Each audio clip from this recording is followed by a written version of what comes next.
Hey guys, it's Danielle here. Welcome back to my channel. I would like to go into more detail regarding my first video when it comes to my mental health. Sorry, I fidget a lot. So I spoke a little bit about borderline personality disorder, which is what I have. And in case you don't know what that means, I'm going to tell you today.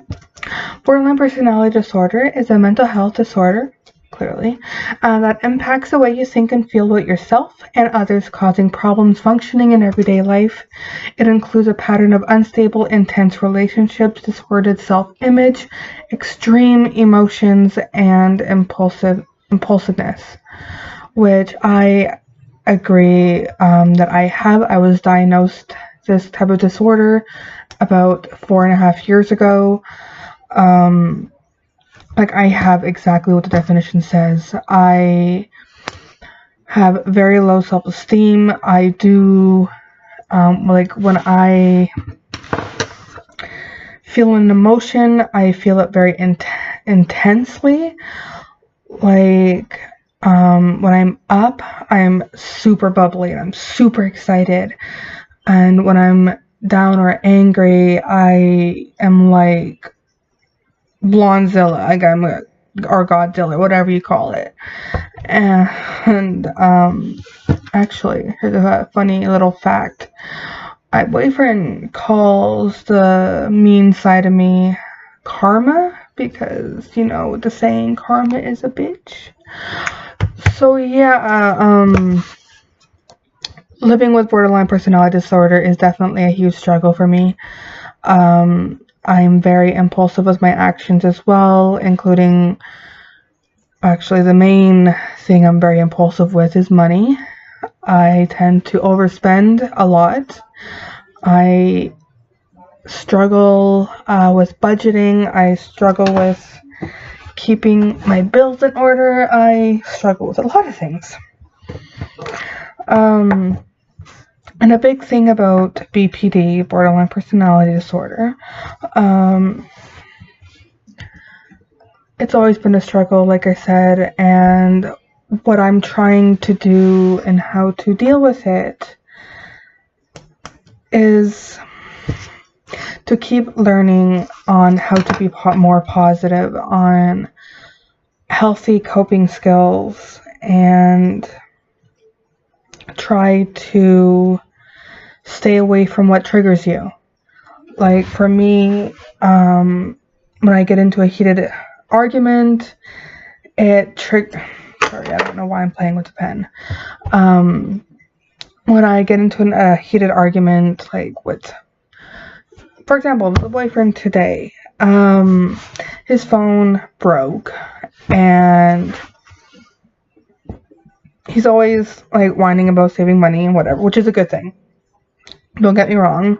We need to save money, we need to budget, and blah blah blah. We need to adulting. But today he kept arguing about his phone being broke and to go buy a pay-as-you-go phone in the meantime. And we had a bit of a heated argument about that. I got a little upset about that because he always talks about not spending money on useless bullshit. And yes, I know a phone is not a useless bullshit. However, we are on a contract under TELUS, and I have 3 phones under this contract. His phone obviously is one of them. And if he goes and spends like $200 to $300 on a pay-as-you-go phone, then that's $200 he could have put towards his device balance and the bill, so he can upgrade his phone. Because even if he does go in and get that pay-as-you-go phone, I'm still having to pay the bill for the broken phone. So where the hell is the logic in that? I even offered to lend him my phone for when he goes to work, because he works overnights. And he goes like, well, I'm not, 4, I'm 34. I don't need to borrow your phone. Like, I need my own phone, not a child. I'm like, really? I know you're not a child. However, if you borrow the phone in the meantime until we get the bill lower and be able to pay off your device balance, then you can upgrade your phone instead of wasting $200 on a stupid pay-as-you-go phone. That's going to be crappier than what you have. Well, then again, it can't be really crappier than a broken phone, but you get the drift. Anyway, it'd be better to save the money and to just share the phone for now and use the money onto the bill so he can upgrade his phone into a better phone instead of wasting that $200. Anyway, so that was my rant for the day. He bugged me today. I still love him, God dearly. Anyways, back to borderline personality disorder. Every day is a struggle. Every day, there's always a trigger. Unfortunately, like, mine is arguments. I hate confrontation. Absolutely hate it. I try to run from it when I can, as far away as I can. And if I can't run from it, then it gives me very high anxiety, and then my emotions completely shut down. I can't breathe. I just feel trapped, and everything I do, like I said, I just really hate confrontation. I like to get along with people, and obviously there's going to be disagreements in life. That's how life is. Like, not everybody's going to agree with you. And I definitely understand that. Unfortunately, with my disorder and anxiety, I just hate it when people are upset with me or really mad at me or frustrated and start yelling or has that really angry tone. It makes my anxiety rise. Or the opposite, it makes me really angry and I lash out. Depending on, I guess, the day and the mood that BPD wants to give me. What I find kind of helps coping wise, well, actually I have one really unhealthy habit and I do not suggest this to anybody. I do smoke cigarettes. Like, I've been smoking since I was 14. I'm 27 now. Do the math. I suck at math, so I can't really do it for you. I apologize. But yeah, I feel sometimes smoking helps because it helps me not fidget with my hands because I got it in my hand smoking, and for some reason it helps me calm down. Healthier coping skills I highly recommend instead of the smoking disgusting habit I badly want to quit, is something that makes you happy, something that you enjoy. It could be from reading, it could be from jogging, exercising, it could be doing crafts, playing video games, doing what you enjoy. Basically, the point is, sorry if I say a lot. It's my filler word. So let me give you a little bit of a background history of how I'm gonna have to assume, like, on how I got BPD, I guess. When I was a little girl, I was about 5 as far as I can remember. My mom was an alcoholic, my dad was an alcoholic, and the court decided to stick me with my father, and it was not, I did not have a very good experience living with my dad at that young of an age, because something happened when he took me as his best friend would babysit me, and his daughter You know what? It's okay, because I'm going to tell you, and maybe it'll make me feel better. Just let it out.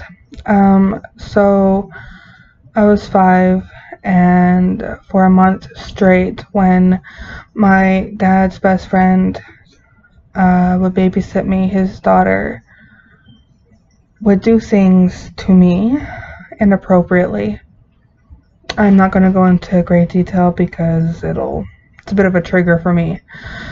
And then from there, I told my mom, and she yelled at my dad, and my dad wouldn't believe me and didn't believe that happened and thought I was making it up. Like, why the hell would a 5-year-old make that up, right? So, and from there it just got worse. My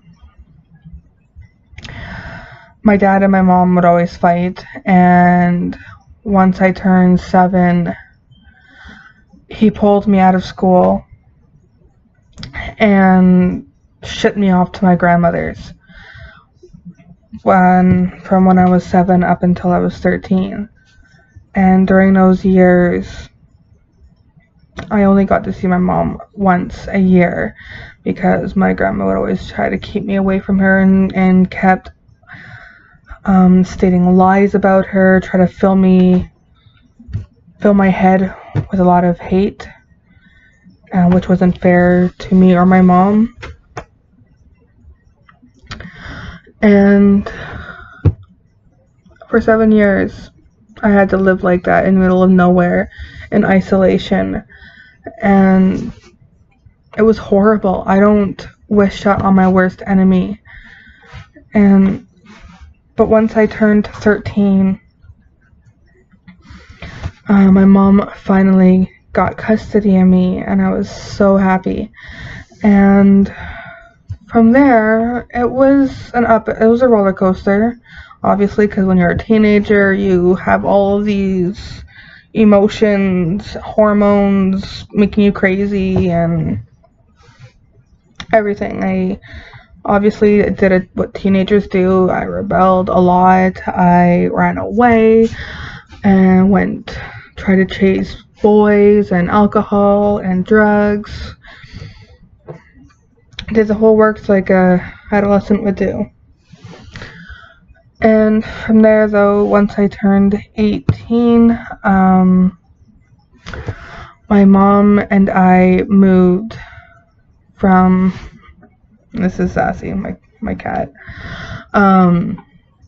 We moved from Ontario to Manitoba because her boyfriend at the time had to work up in Manitoba.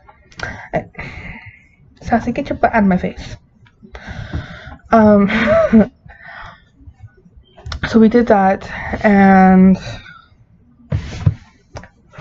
we lived a basic normal life, and it was fine.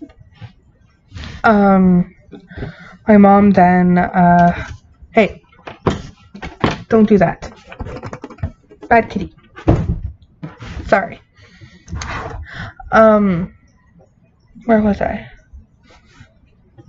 So we're in Manitoba now, and 2011, my mom set me up with this guy. It was awkward as hell. Sorry, I was to use the F word. It was just awkward.